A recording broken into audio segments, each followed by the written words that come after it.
The map you're playing on makes a huge difference to your frame rates in Counter-Strike. You can see here that Mirage runs the fastest, and Cache runs the slowest. I'll get more into the workings later on, but the results are what you care about, so let's dive on in. When Valve released CS2, not all maps were created equally. They categorized the maps into 3 different groups. Ones they barely touched up, where the visual improvements mostly came from being moved over to the improved Source 2 engine's lighting. As you'd expect, since these are based on older versions of the maps, they run the fastest, by quite a bit. Mirage is one of the maps that falls into this category, being by far the oldest diffuse map and the one most in need of a facelift. Though if you're on an older setup, you might argue that you prefer it remains the way it is.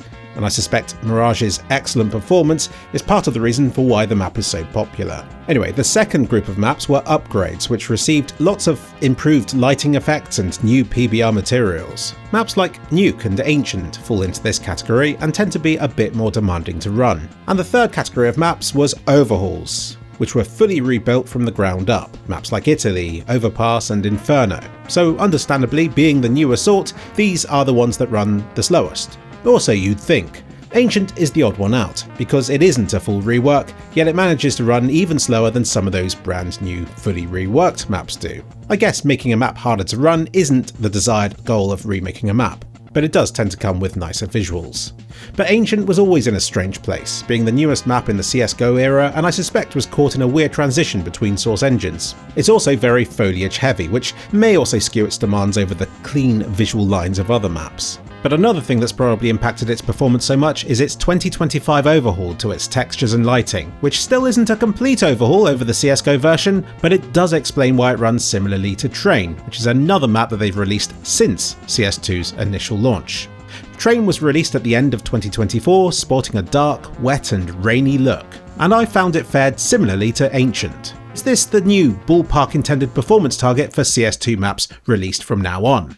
I'd say it is, since earlier this year they launched Cache, which is now their most demanding map. Though not by too much. It looks like Valve are doing what they did with the CSGO era, where every year they up the demand slightly in order to make their latest maps look the very best in one way or another.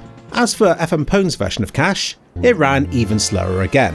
It was the slowest running map in my benchmark. So this may be one of the reasons for why Valve chose to remake it, clawing back a bit of performance for the average player. And it's an unusual instance of a remade map actually being faster than the old one was. Benchmarking is an infuriating beast. The more you do, the less you feel you've covered.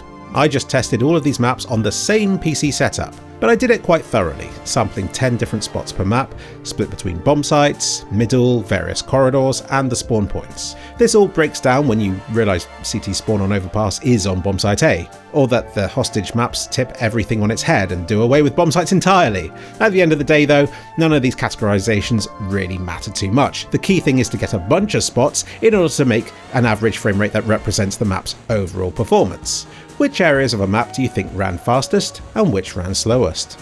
Trick question. All parts seem to run similarly overall.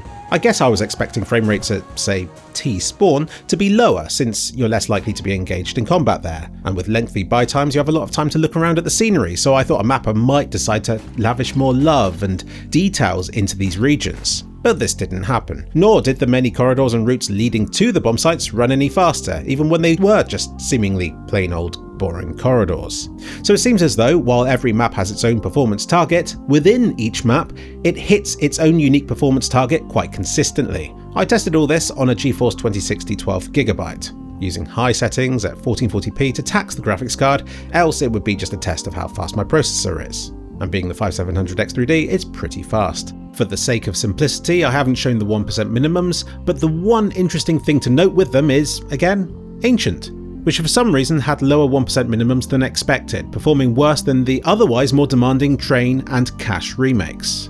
Ancient just seems to be a weird map with strange demands. And the reason I chose the Geforce 2060 was because, in my opinion, it's quite a good baseline card for people wanting to play CS2. It's old enough and cheap enough that it should be within reach of most people. And I think I've discussed this before, but the easier to run maps consume slightly more power than the demanding ones do, since higher frame rates a second puts more burden on the CPU, whereas hard to run maps only stresses out the graphics card component. I get that these benchmarks don't represent gameplay performance, since the demands of multiplayer combat and sub-tick systems does contribute to the performance impact. quite greatly. But my benchmarking does nicely show the difference that different maps have on the base frame rate. I hope to extend this testing in all sorts of fun and experimental ways. Post a comment telling me your thoughts for what you think would be interesting to investigate next.